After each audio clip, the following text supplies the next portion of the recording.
안녕하세요. 해증박입니다.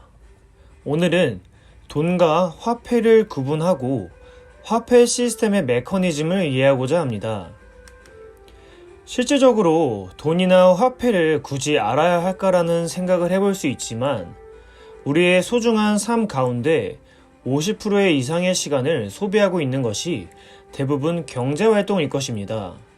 결국 경제활동이라는 것은 돈을 벌기 위한 일련의 과정인 것인데 우리가 이 돈에 대해서 명확히 알지 못한다면 우리는 그 무엇과도 바꿀 수 없는 소중한 시간을 화폐 시스템이 만들어 놓은 굴레 속에 갇혀서 시간이 지나 노동력을 상실할 무렵에 소외되는 마치 기계 부품 같은 소모품으로 전락할 수밖에 없다는 것입니다.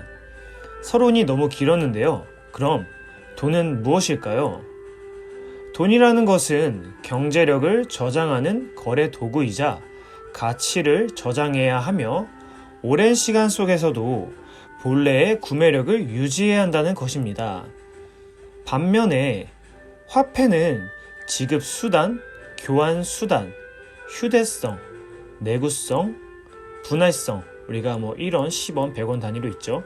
대체 가능성을 지니고 있으며 은행권과 정부 발행의 지폐 주화를 주로 나타나게 되는데 돈과 화폐의 큰 차이는 돈은 화폐의 기능을 내재하고 구매력을 상실하지 않는 가치 저장의 특징을 지닌다는 것입니다. 즉, 가치가 변하지 않는다는 거죠.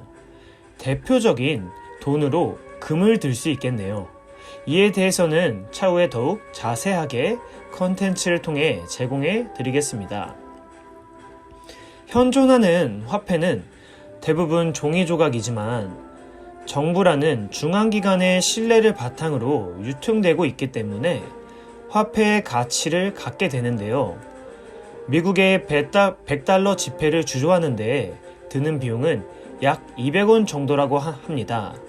하지만 우리는 미국 정부의 보증을 기반으로 200원짜리 종이 조각에 10만원 이상의 가치를 부여하고 있다는 것이죠.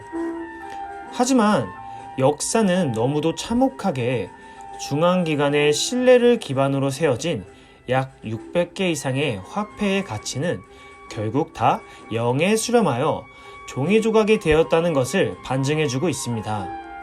현재 미국의 달러도 1913년 미국의 중앙은행인 페드에 의해 95% 이상 구매력을 상실해 왔으며 최근 팬데믹 당시 양적 완화를 통해서 그 구매력을 더욱 잃어가고 있습니다. 양적 완화는 쉽게 화폐를 창조하는 컨트롤 CV라고 생각하시면 됩니다. 1974년에 최대의 산유국인 사우디와 협정을 통해서 미국의 군사력으로 국방과 왕권을 지켜주는 조건으로 달러를 원유의 결제 시스템으로 체결하는 협정이 있었고 이후 오펙 국가 기반으로 확대되어 페트로 달러 체제가 완성되었습니다. 이처럼 미국이 달러의 패권을 지닐 수 있는 이유도 경제가 돌기 위해서는 원유가 필연적이고 원유 확보를 위해 거액의 달러를 비축해야 하기 때문에 달러를 아무리 무한 복사한들 달러의 수요는 지속된다는 것입니다. 반대로 원유의 가치는 10년 전후로 변하지 않고 같은 원유이지만 정치인들의 포퓰리즘을 비롯하여 국가들의 만성 재정 적자와 가끔씩 오는 위기 때 팬데믹, 글로벌 금융위기, IMF 같은 그런 위기 때 신용 경색을 해결하기 위해 실행되는 막대한 화폐 창조는 경제 활성화를 요하지만 경제가 돌기 위해서는 원유의 수요가 증가하고 시중에 풀린 유동성, 즉 돈의 량은 풍부하기 때문에 원유값이 올라가는 것이라고 볼 수 있습니다. 결국 미국의 돈풀기는 경제를 인위적으로 활성화하는 것이며 경제가 돌면 원유, 원자재를 비롯한 모든 재화의 수요가 증가하고 막대하게 풀린 돈의 양에 의해 물가는 더욱 오르게 되고 전 세계로 인플레이션을 수출하는 것이라고 볼 수 있습니다. 결국 물가가 계속 오르는 것은 재화의 가치가 변한다기보다 화폐 창조를 통해 화폐의 가치가 하락하는 것이라고 볼 수 있습니다.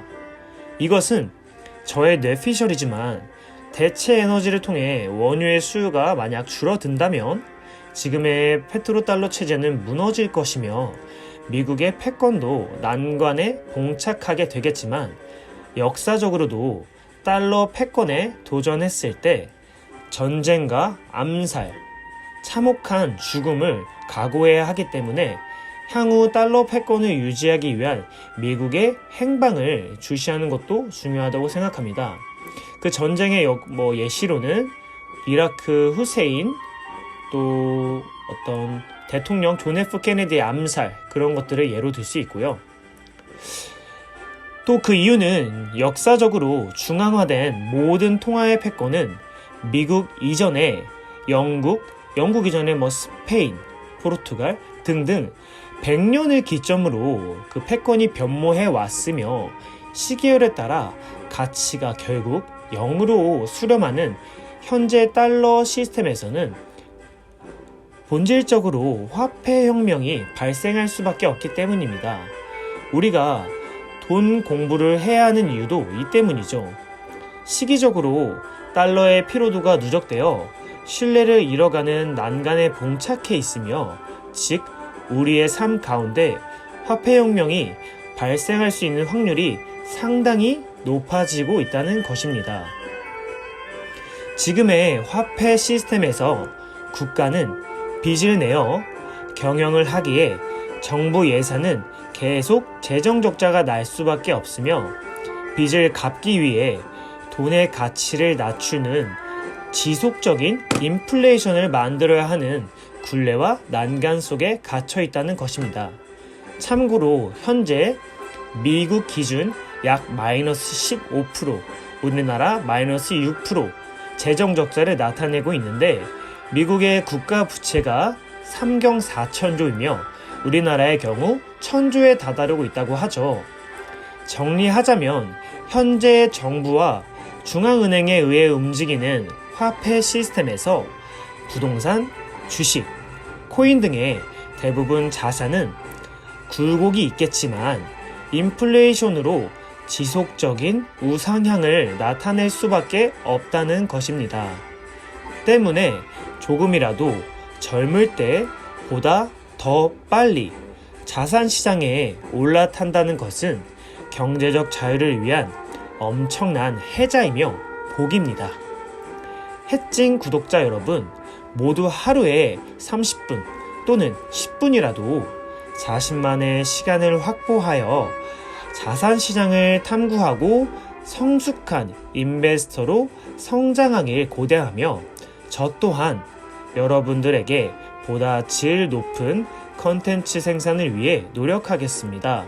끝까지 시청해 주셔서 감사드리며, 정보가 유익했다면 좋아요와 구독 해찡!